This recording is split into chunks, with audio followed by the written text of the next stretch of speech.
All right, everybody, we're back on Skywatchers Radio right here on the Dark Matter Radio Network, of course. Also live on PSN Radio. If you guys are listening in, please join the chat over on psn-radio.com. Check out the chat over there. And, of course, right now we're going to be joined by a few gentlemen who might have a thing or two to say about what we were talking about with Bill, Nancy, and James on the previous segment. We have none other than, and I'm going to go down the line here so everybody say hi as I mention your name. First of all, we have Mr. Chris Brown on the line. Chris Brown, say hello to the crowd. Hey, how you doing, Angel? All right. I didn't think you were going to say hello there for a second.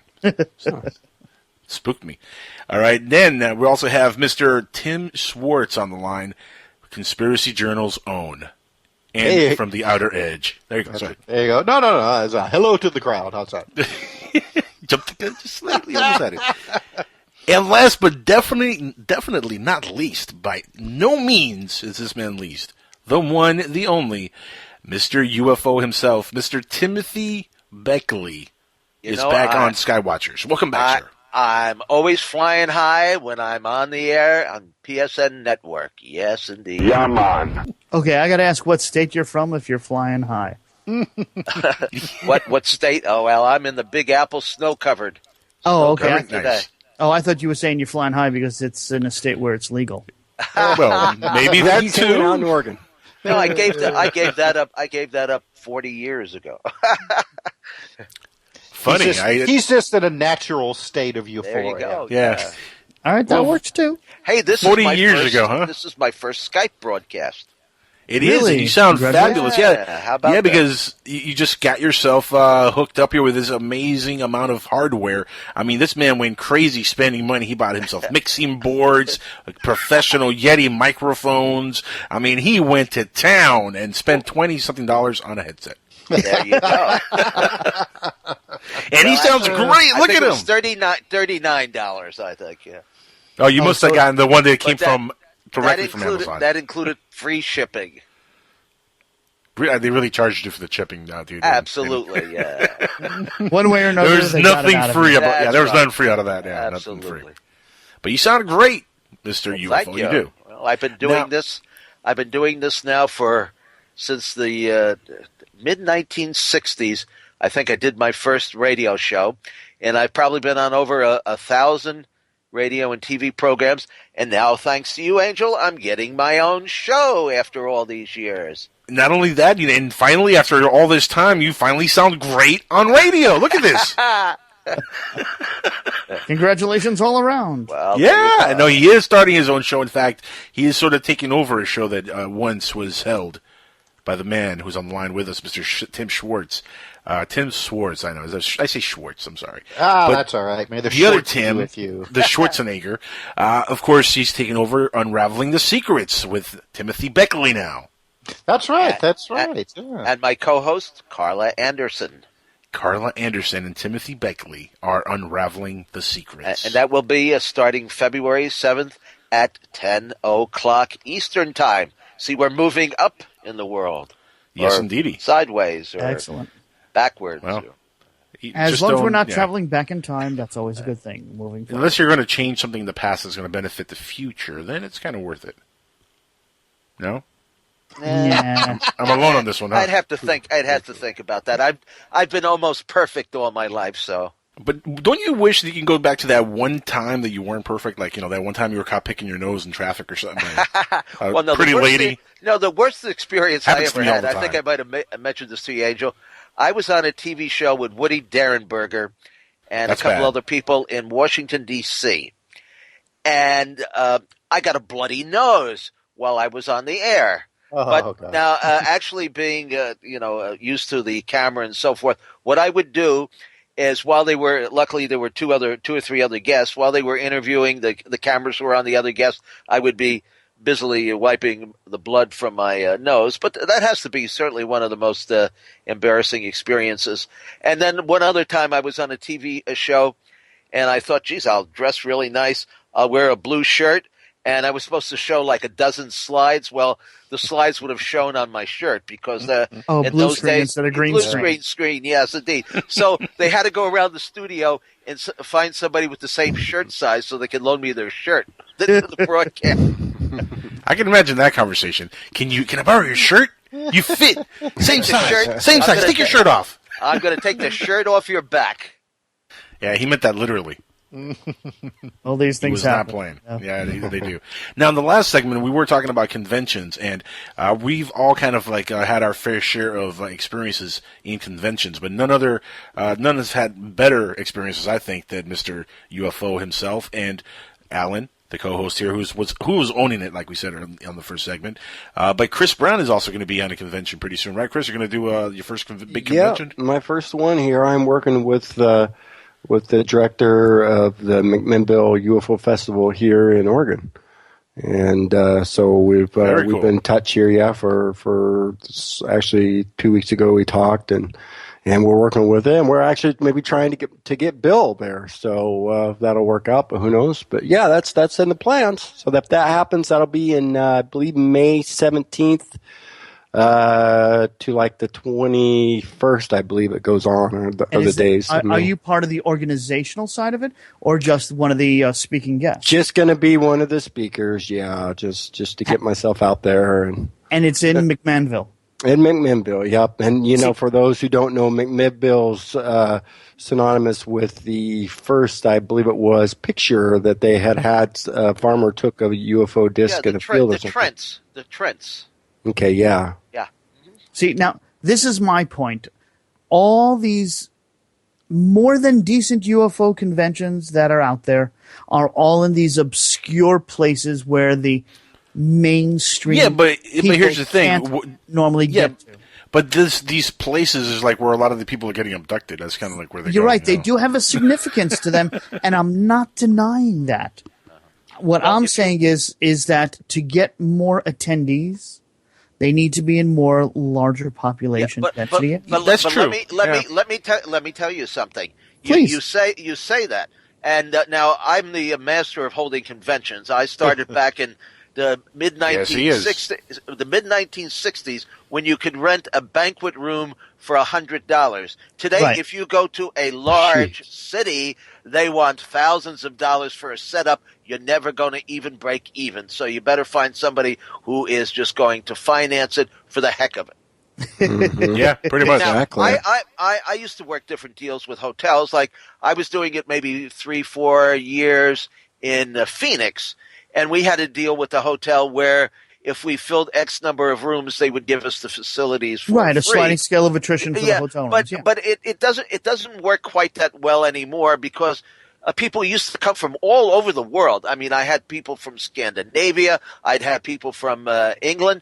Now you don't quite get that concentration of out-of-towners. So I agree. It's really hard to attract an audience anymore. Oh, my goodness, yes, because they're watching you, Tim Swartz, on the History Channel. They don't need to. Very true. Yeah, no, he's absolutely right. Yeah, very true. And they're listening to us, who are giving all this valuable information away for free. You're right. Yes, in one degree, but I'm saying my whole philosophy on this is that those people that they've seen on TV, they'll be able to get to meet some of them in person and actually ask questions to them instead of just listening to what they're spewing on TV. Yeah, well, our good friend there, the open mind people, they seem to have it pretty much sewed up and contact in the desert if you go for the more extreme element of this. But it's a very, very costly thing to put on. Now, let me tell you, in addition to this, I had a couple of hearing impaired people who wanted to come to the conference. I had to hire signers, hand signers, which cost me $50 an hour. So at the end of the weekend, I had a bill for close to $3,000 just for that. So there's a lot of elements. Mental note and make a mental picture. Don't have sign language people there. Well, no, but you can't legally. You have to. If somebody comes and they are hearing impaired, you must provide them. You must provide them with a signer, and you have to have two. Because have you ever tried signing for 12 hours? You can't do it. It's like on and off for an hour at a time, and then you got to get the next person. We can get the guy from the Obama speech in Africa pretty cheap, I think. I was just thinking. Yeah. I'm pretty sure that guy would not charge us much. He needs work. Also, airfares today. As I have alliances with I understand your concerns, but luckily because of what I've done in the past, the skill set that I bring to the table and how I would organize the event would be bring that stack of money to the table. That's what's important. But I know. Okay, let me tell you this too. That's exactly what it is. Okay, Alan. all right. Let me tell you this too. In addition to, you say what major cities are you talking about? Like Chicago, New York? Yeah, those are two of them. Okay, out well, of the see, 7. okay. Here's the problem with that. You cannot get any publicity in those towns. You have to pick a town like I did, like Phoenix, or a little smaller community where you can get in every newspaper. If you come to New York City, you're not going to get 1 square inch, and an ad will cost you $500.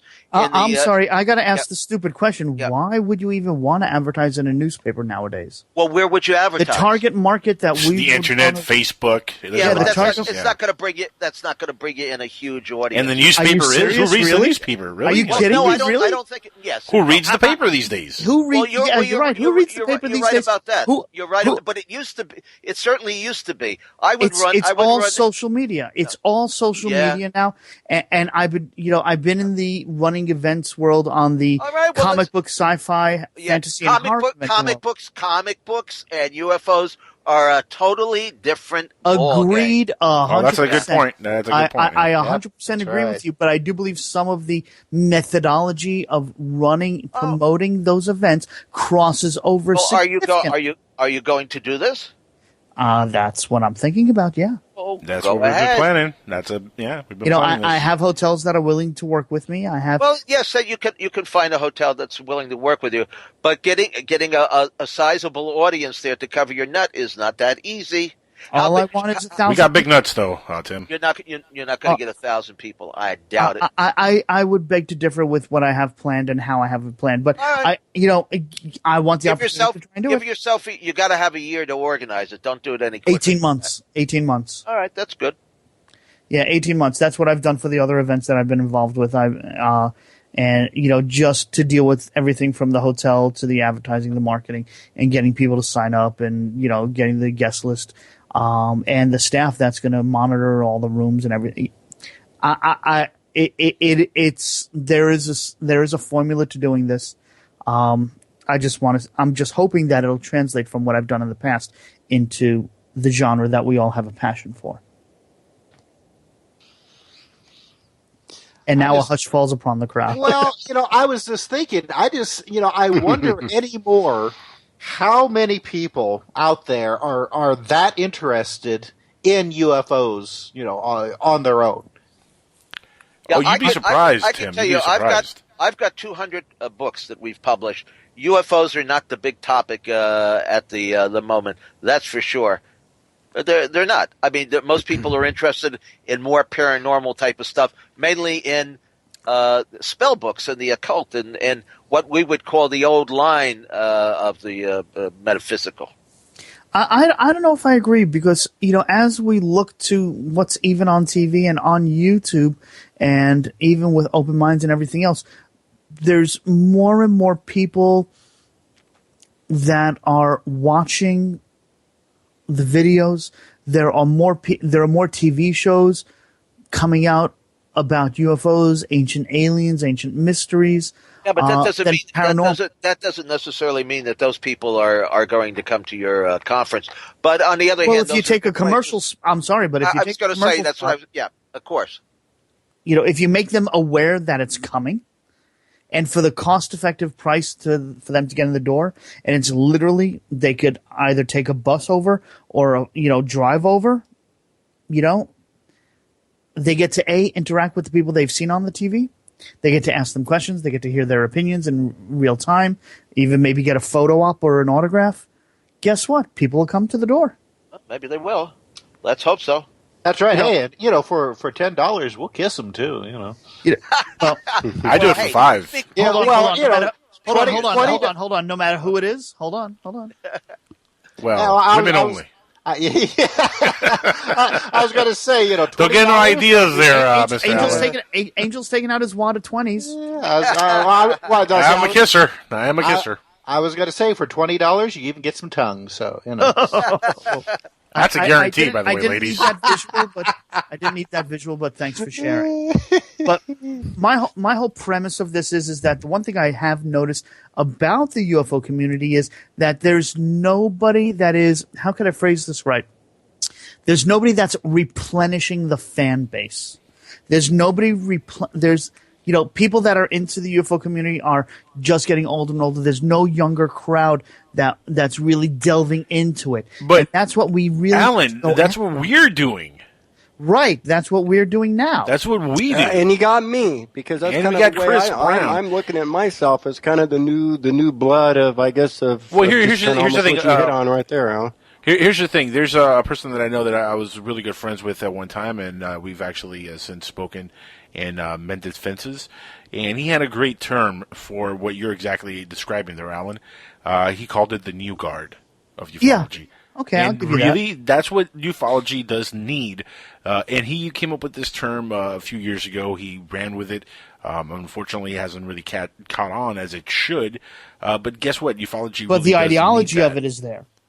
Exactly. The ideology is perfect, because you're absolutely right. You know, we do need that new voice in ufology. That new voice is watching YouTube for what's out there. They're watching websites, and they're watching the TV shows. I mean, my girlfriend has 3 kids, and I'll tell you, on Friday nights, everyone's watching, the History 2 channel, whichever alien show is on, whatever's on, and we all talk about it and discuss it. I mean, there are teens and there are 20-somethings that have a passion for this, but they don't know how to access it outside of their keyboard or their computer. That's true. This is what I would like to do. Well, and that would be, to me, that would be great. If there could be a resurgence of interest, within, the younger community, because, like you said, I mean, the existing conventions that are out there now in ufology are all the attendees that are going are people that are that have seen each other year after year after year, because they have the passion, and there's nothing wrong with that. But there's really no new blood, and these places are so out of the way. People have to save up way too much money to even get to multiple events, or even just one. You could have asked Bill Burns. Did he discuss the conference that they had in Jersey City, right next to the PATH train, and had hardly anybody there? And how long ago was that? And a couple of years. I don't know, 3-4 years ago. Okay. And what did he? Besides where it was, what else? What did he discuss with you? What he think he did wrong? No. I don't think he was the actual. I don't think he was. It was somebody else who was the actual promoter. I believe he was just one of the speakers. Here's the thing. Yeah, but here's the thing. Here's the thing, though, Tim Beckley. It's all about promotion. It really is. It is. How you put this out there. It certainly is to a large degree. Absolutely, I would agree with you entirely. If you know exactly how to reach your target audience, these things could be very profitable and very successful. Maybe so. It does take a lot of work. And profitable and successful are two different things. They don't. Here's the thing. That's true too. But here's the thing. I've seen a lot of conventions, and I've seen some of the UFO conventions in the last few years since doing the radio stuff. Yes. And I've interviewed people that are going to conventions, and they plug their conventions, and then I follow up with them. And the one thing I've always noticed is the marketing sucks for a lot of these conventions. Yes, they don't do. Know, absolutely. they don't know what they're doing. It's a terrible, artwork on the websites. I mean, it just looks sloppy. It looks like a third grader did this. Yeah, we're going to be the new guard.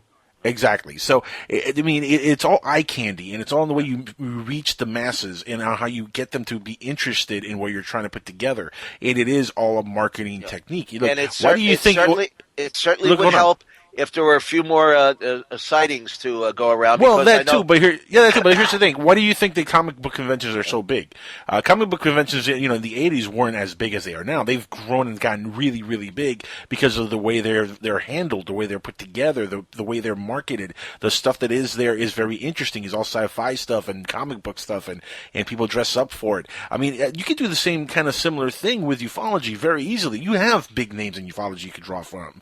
You have big events. You can have sections for the Rendlesham Forest event, or incident, for the Roswell incident, for Travis Walton stuff. I mean, you can have all these big names and really market it properly, and really put something nice together that would really pique the interest of people. But here's the thing: you have to have the right person behind this and in charge absolutely. that knows what they're doing and knows and has the experience to doing it with a new logical type of sense, not the old way of doing these kind of conventions, which is where ufology has failed over and over again in the last decade plus. I think, look, Open Minds does a great job with their conventions. They really do. They're one of the few leading the way that really put together their conventions the right way. That's why they've been successful. They draw people to these things. Well, but the question is who are they drawing? They're only drawing what we now have termed the old guard. The repeats again and again. And one thing we've learned is okay, fine, maybe even if we say but not always. It's not always. That's just why that. I'm saying, hang on, Angel. If 25% of the people are new attendees, just given that, okay, just on average, 25 new people, and there's a churn ratio of some type that I'm sure we don't know, but it's there between new and old people. They might do a great event, but it's all the old guard, I guess, and they don't cater. The only way you find out about the conferences is if you've been to another conference already, or you come across it, luckily, on a website, and that's it. If you come across it. But here's the thing. They're as popular. But here's the thing. They're so popular now, Open Minds, that people know about them. If look, anybody who's into ufology eventually will stumble across Open Minds. I mean, that's the way it is now. But the obscure places that they have the events is not justifiable to get out to. I'm saying, what is it? You don't bring Muhammad to the mountain. You bring the mountain. Well, let me ask you this question: like that. Why such a hankering to get this out there and to share this with? I mean. Why? What's the necessity of doing this, really?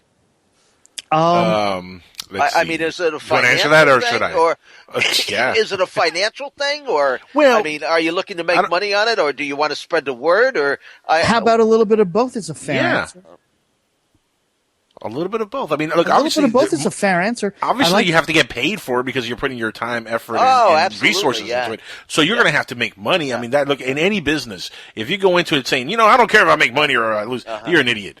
Straight up. Because every business you go into it knowing that, hey, I have to turn a profit. I have to make money at this. If not, what am I doing this for? So, of course, he's going to go into it thinking, monetarily trying to make some money. But at the end of the day, like you said, it's a little bit of both because we really love the subject. And, this is something that I think and he thinks could be really, really important and big if done right. Am I right, Alan? I think it's a subject that eventually is going to be proven like, we told you all so. Here's the papers. Or either that or, hey, look, they're landing. What was it that I said that I would love to be that show that proves and comes out with some info or some news that hasn't happened on their show that proves the UFOs are real, that the whole thing is real.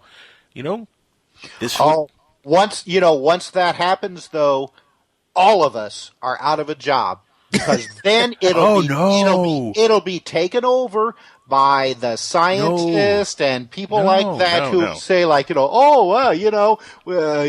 told you all along that this was real. And, the Tim Beckleys, the Tim Swartzes, the Angels, we're going to be forgotten about. Because maybe, but not you guys. Don't say that. It's true. I have put 50 years into this, not to be forgotten. Nobody can forget you, Mr. Beckley. Okay, I guess we're going to have you as one of our primary guests of honors at the inaugural event, right? He's Mr. UFO. Hello. Well, you have to. I was being a little sarcastic. And I command the big bucks. Really? That's the event was $15. Because after all, now I have my own radio show. $15. That's right. Well, if you have your own radio show, you know where you're going to get paid the big bucks? We'll actually advertise on your radio show. That's where you'll make the bucks. How about that? There you go. See, I play fair. Well, you made a good point, though, when you were talking about, say, like Comic-Con and Dragon Con and places like that, and why they have become so successful, within the last, probably, 10, 15 years. No. Dragon Con is on year 28 right now.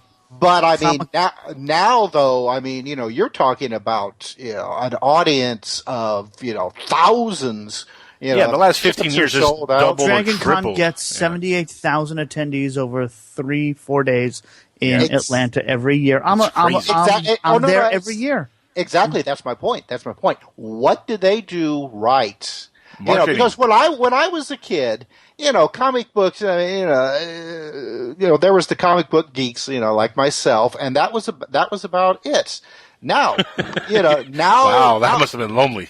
It was. Well, I mean, you didn't have. Explains a lot about you. I'm just saying. You didn't have the internet or anything like that where you could connect. You were lucky if you could find, like a group that you could, like mail to or find a magazine, that catered to you. But now you have the internet, which is, such a beautiful thing. It's a great equalizer. Yeah, where everybody can, find their soulmate, so to speak, with this. So, what can... And then sell them on Amazon. See, what can the UFO community do? What can UFO conferences do that, follows I have a list already. Don't worry about it. Can't give out all the secrets on the air, man. No. We want to hear all the secrets. No. Tim, I understand where you're coming from. I've been in the convention world for 20 plus years. Comic book, sci-fi, anime, horror, home shows, state fairs, things like that. I've been entrenched in it on the other side of the table or on the other side of the booth or running something in the background for many a year. So I understand what you're saying, and what I'm saying is what I want to do will retranslate some of the ideas, concepts, and methodology that has worked for those conventions and bring it into the UFO conventions. Agreed. Yeah, which, to me, that would be a beautiful thing. Tim Schwartz, you know me, and I'm not a very excitable person. I'm very calm and relaxed. And yes, that's right. Yes, but I'll tell you what, I was extremely, extremely giddy and happy and excited when I saw what he was putting together a few years ago. I mean, that had me salivating at the mouth, man. I was ready to be a part of this thing no matter what, because he was doing it the right way, and the marketing was beautiful. And I was like, finally, somebody's getting it right. Yeah, and I had a health issue which didn't let me manage the event, which is why I had to put it on pause. That brought tears to my eyes when he tells me that he has to cancel this thing after months of us hyping this thing on the air and talking about it on the shows. And man, I was like, yeah, I'm gonna get a press pass and I'm gonna go out there and we're gonna take videos, and we were jonesing about this thing, man. When he told me that, I was doing a show crying. That's how sad it was. Well, these things happen, unfortunately. It does. But now he's in good health, and now I think would be a great time to do this again. I think that the timing is right with what's on TV, with what's on the net, and what's on the regular radio, as well as what's on internet radio and blogs, that there is enough of a fan base out there to do this style of UFO convention. I don't know if I want to call it a conference. I like, the way I have it planned, I think everybody will be more than happy with how comfortable of an atmosphere it's going to be and how open speaking the attendees as well as the guests will be at the event as well too. Well, and people come to places, to things like this to have fun too. Right, absolutely. I mean, it's a lot of fun at the UFO Festival. It's a social event. There's a lot of things going on. Yeah. Right, it's a social event, but as we've seen at all the already existing events, it's the I don't want to get slammed for saying this, but it's an older crowd that a lot of new people don't feel welcomed into and can easily identify with the people. Okay, let me put it this way. The events that are going on now, the bigger conferences, the attendees who have been going for years are only friendly with the people that they've known for years. They don't really welcome in a new face for whatever reason. Yeah, you're kind of you have to be grandfathered into this thing. Yeah. So true. It is true. Yeah. It's really obviously it's really closed. Well, you're going to say it's a cult? No. I'm saying that the people that have been going to these events do not welcome in the new blood or someone who's just coming in for a cursory peek, and it leads them to not want to come back again. Because they had such, while they enjoyed the information that they found out, they couldn't share in the camaraderie and the self-identification as being part of this wanting to know more phenomenon. That wasn't our shows. If you look on the internet, people are still talking about the programs that I put together. We had a good cross section of the public. People came, they listened to the speakers, they hung out all night till 5 o'clock in the morning. Sometimes we had rock musicians there, we had painters, we had artists, we had people that were involved in the health community, holistic and so forth. But it was just so much work. You've really got to have a team of people behind you to do it. And like you say, a lot of our people got older, and a lot of them, frankly, passed away. Well, my whole thing is that I'm going to take some of the workers from that already have the experience from the comic book convention world and plug them into this. That's a good idea. All right. So my thoughts and methodology and my planning hopefully will cover most of the bases. And when will you make a decision on this? I've been mulling it over for the past 2 months. I have hotels in different parts of the country that are begging me for the business. And I really haven't made a commitment to any of them yet, but I'm thinking I might want to announce something, if I do put it together, something in April or May, and, is when I'd announce when the event's going to happen, or the events plural. I like the idea of doing a tour. But, there's some planning that still needs to happen. There's names that I'd like to get on board and have them commit and confirm in writing that they'll be a part of each of these events. There's things I need to put on the table. There's papers that need to be put on the table before I launch this, I guess is a good way to put it. So there's some planning involved still, and I honestly think, though, if I do this right, the first event will happen probably September of 2016, if all works out. I like the idea of 18 months to plan for the first event. I'd rather overestimate than underestimate when it comes to trying. That's a good amount of time because you can really promote the hell out of this thing. Exactly. I mean, you could saturate the internet for months and months and months. Exactly. With this thing. I mean, that's a great amount of time to promote it. Exactly. And with everything that's going on in this world, here,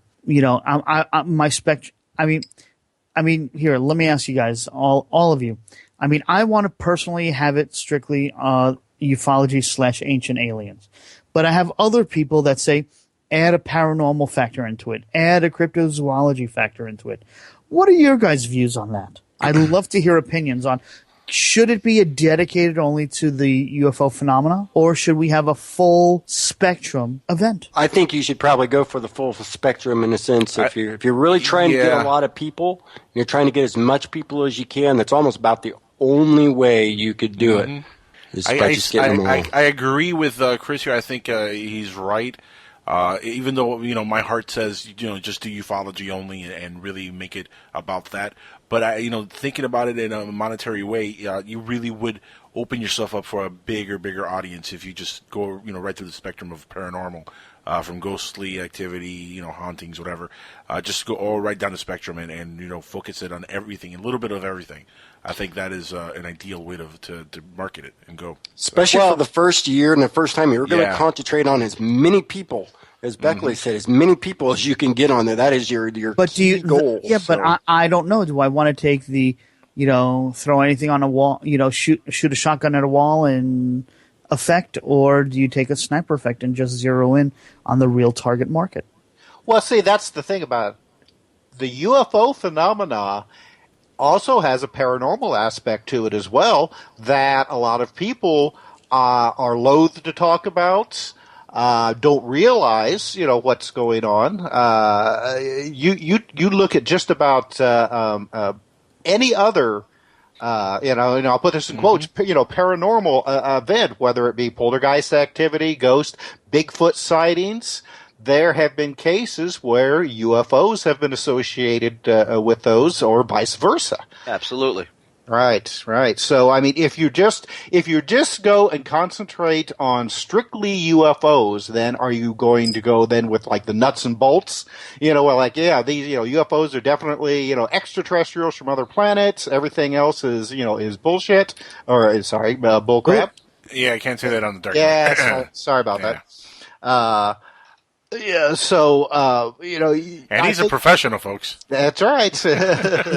Well, now here, for example, please, I'm having Ted outrageous on the first show, February 7th, Unraveling the Secrets. Now, Ted, of course, started out when he was about, I think, 20 years of age. He was down there in Socorro investigating the Lani Zamora, landing, and the police officer who saw this object with the tripod landing gear and so forth. And then he became associated with Dr. J. Allen Hynek and I guess collected over a period of 50 years something like 3,000 landing trace cases. Well, now he started out as being a big believer in the interplanetary aspects of this, and UFOs have to be coming from outer space.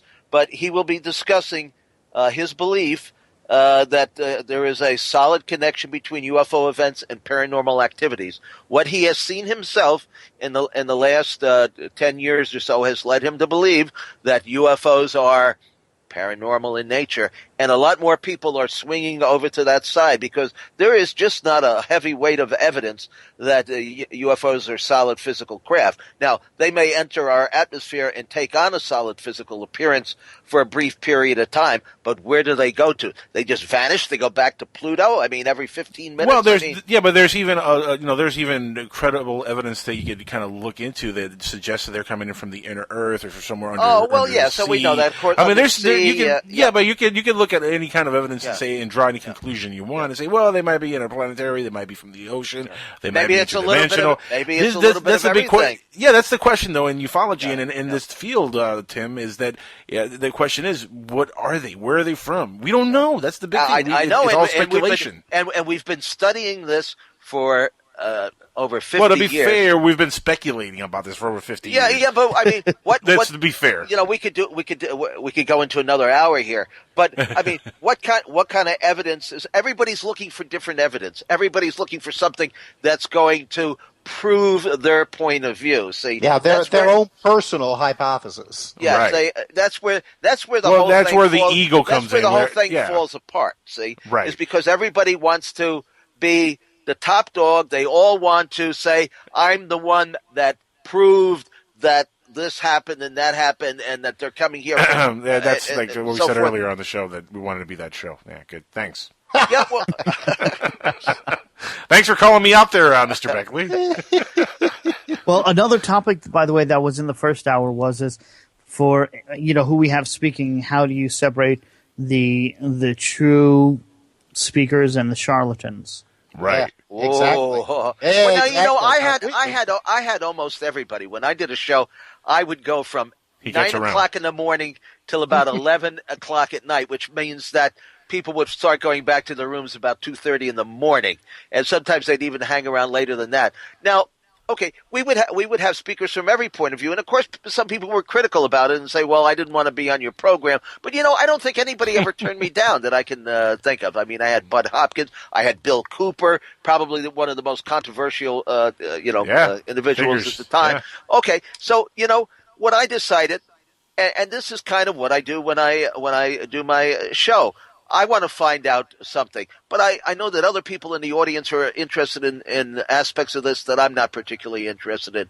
Why should I not have them get what they're coming to look for too? So somebody will say, I wouldn't have that person on the program. Well, why not? Unless they're a total a lunatic. We had one. Unless they're Michael Horn, then I would not.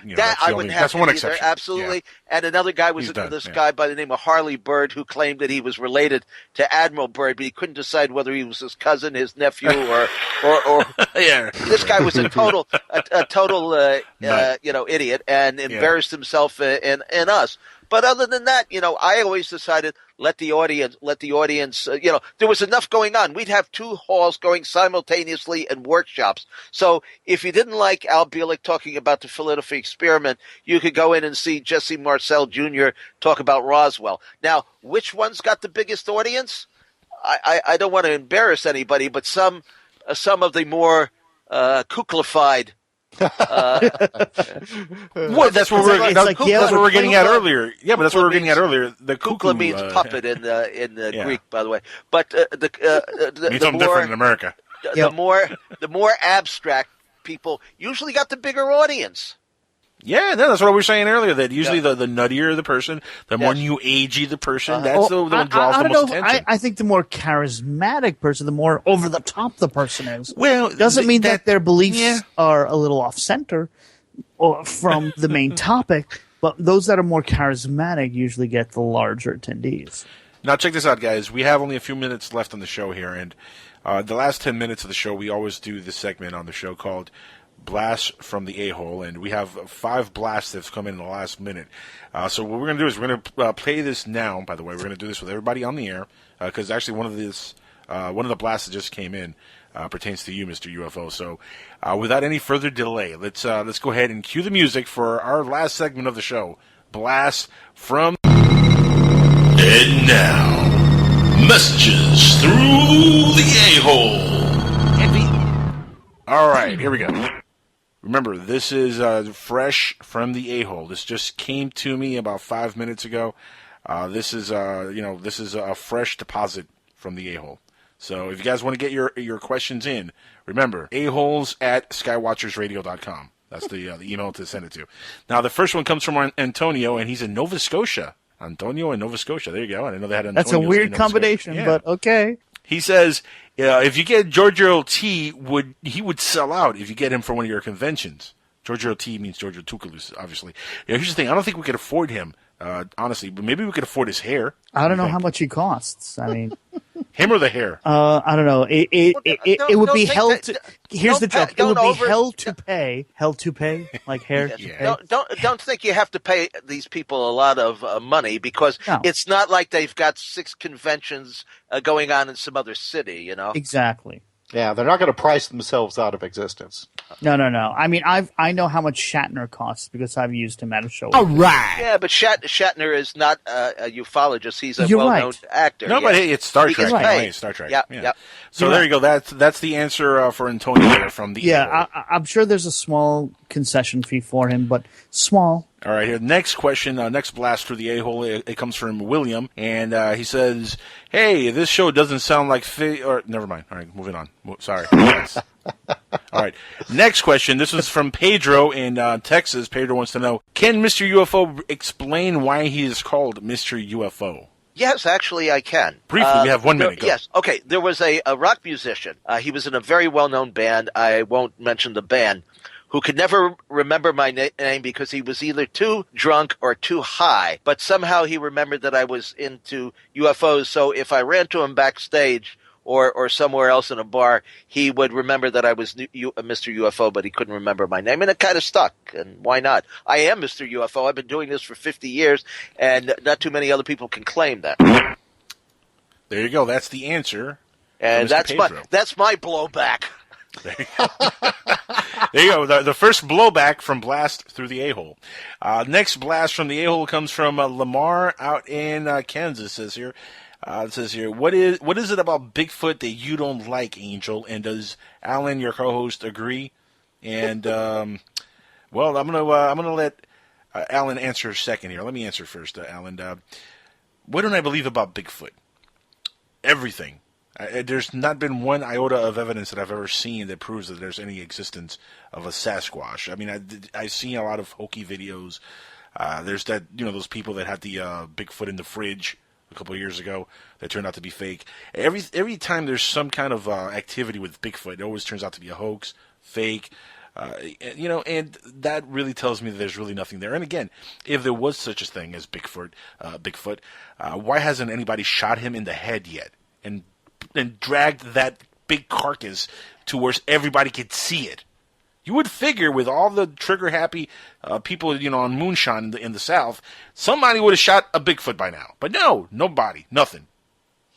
Not even a baby Bigfoot. I mean, I'll take one of those. Just, don't shoot it, it's a baby. But at least bring a baby Bigfoot out of the woods, get him on CNN, we'll bring back Larry King. He's as old as their species, I'm sure.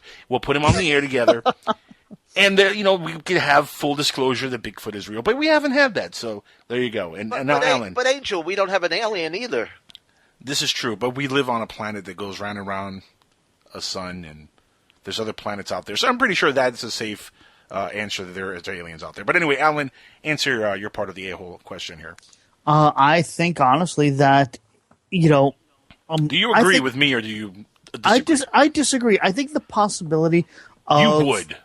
Well, there are more and more species being found as so many die every single day across this world. I think that it's realistically possible that there are things that have not been classified or have not been found yet in this world. There's so much of this world that is still not explored, and I'm not talking just the oceans, but even land. There are land masses that have not been truly explored. Not to mention all the caves and spelunking that could be done, and God only knows what lives in there. I mean, they're breaking into caves while mining where they have their own self-sustaining biospheres with animals and plant life that hasn't been seen for hundreds of thousands of years.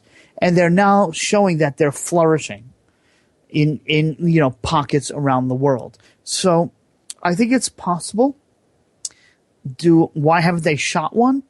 Because I think they are, if they're that big and they have a brain half as big as ours, that they probably are smart enough to stay hidden reasonably well, and they communicate to their children or their relatives in some form of communication to what to look out for and what not to do to stay away from humanity. Well, there you go. That's a good answer. Long-winded. Sorry. But it gets the job done. Yeah.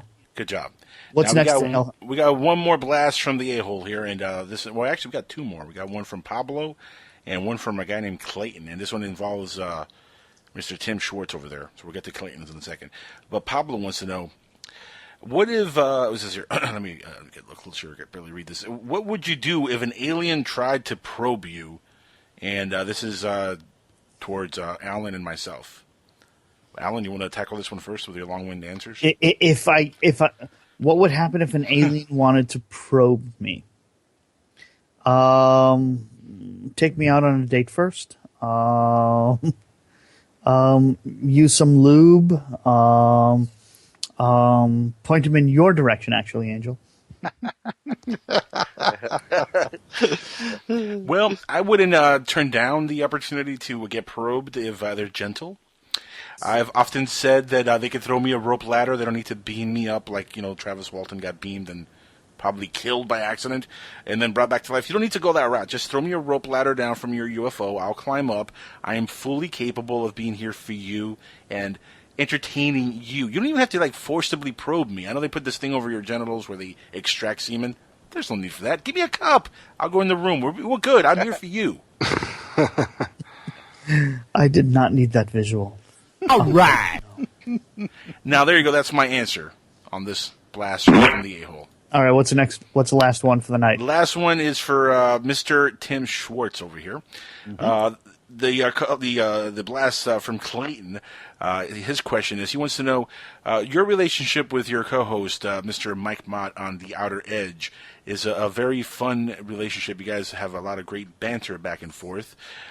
Is it ever a problem with getting a word in with Mr. Mott, because he really, really likes to talk? That's a great question. That is a great question, and yes. How hard is it?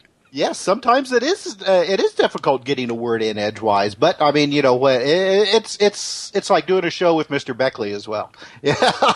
Hey now. Well, Tim, do you deny that? Well, no, that's true. I remember one time I was on Coast to Coast, and I was very upset the next day when I heard the playback. I said, George Norrie only asked me 8 questions, and Brad Steiger said, "Yeah, but you didn't stop talking for 3 hours." So, once in a while I can get wound up, and other times not so much. I don't know. It depends on my mood for the evening, and how I find that if I do too many shows at this around the same time, that I get burnt out a little. So recently I didn't do a show for outside of the Outer Edge. I didn't do a show for about 2 months just because I had done so many shows. I was just talked out. And now I'm back on the trail of the flying saucers. So there you go. Well, see, and it's the same way. It's the same way with Mike Mott. When he gets going, I'll just sit back and just let him go, because a lot of times the stuff that he has to say is going to be a lot better than I can try to jam in there myself. So. Exactly, especially when we're talking about Blast from the A-hole. He's definitely the one that jams it in there properly. He is a believer in Bigfoot, though. Like, I will say that he believes in Sasquatch, does he not? Oh, yes, he does. Yep, and I do as well. And does he drink moonshine? We both do. See what I'm saying, folks? I've been here in Oregon my whole entire life, and I have never seen Bigfoot. I don't even know anybody that's even seen Bigfoot that I've ever even ran into. So it's like everybody that sees Bigfoot is from another state. So we had the Bigfoot chick on last week, or 2 weeks ago. Yeah. Was she hairy? No. She's very nice. She's very nice. Very good. Yeah. I would go out in the woods hunting Bigfoot with her. Yeah, really. I got to see a picture of this young lady. Well, she's on. Well, hold on. She's on your website there. Yeah. Well, we got to take a look here, because you're a little bit older than I am, Tim. So maybe what's hot for you is not hot for a spring chicken like myself. What do you think? I don't think so. I think it goes across all age boundaries there. Well then, I got to check this girl out. That's right. Beautiful is beautiful. Yes, that is true. And you know what else is beautiful? This network that we're on, the Dark Matter Radio Network. And you know what else is beautiful? The other network that we're on, PSN Radio. And we are live, but unfortunately we got to sign off for the night on both networks and say goodbye. So sad. But guys, we are... Great show. We are thankful that you guys were on the show with us and spent the hour with us. Mr. Chris Brown, of course, Thank who you. is a great guest and a good friend, and we always love having him on. Mr. UFO Timothy Beckley. Hey. Another great friend, and of course the future host of Unraveling the Secrets. February 7th. Yeah, what time again? Give us a time. 11 o'clock. That's right, 11 Eastern. That's correct. Yeah, 11 o'clock Eastern time for 2 hours, Unraveling the Secrets. And what's your co-host's name again? Give us the name. Carla Anderson. Shout-outs to Carla Anderson. A wonderful person, by the way. Yeah, we're gonna have a lot of fun with you guys on that show, and of course the one and the only, Mr. Tim Swartz, one of my favorites. Thank you so much for being here, sir.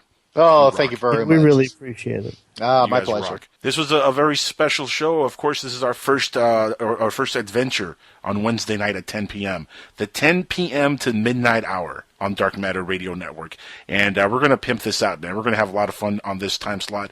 We're going to have some great guests in 2015. It's going to be a great ride. And, of course, later on this year, we get to say to you guys to stick around because the big guy is on next. So just think about that. That's coming soon. Cool. That is cool, indeed. Yep. Guys, until next week, when we are back on this very, very, very great show, I bid you all good night, good evening, good morning, good afternoon, sayonara, ching chong, hey, to you all. Good night, good night, Bigfoot, wherever you are. That's right. Oh, sorry, that was the Wookiee. Yeah, that was the Wookiee. Sorry. How dare you invoke Chewbacca?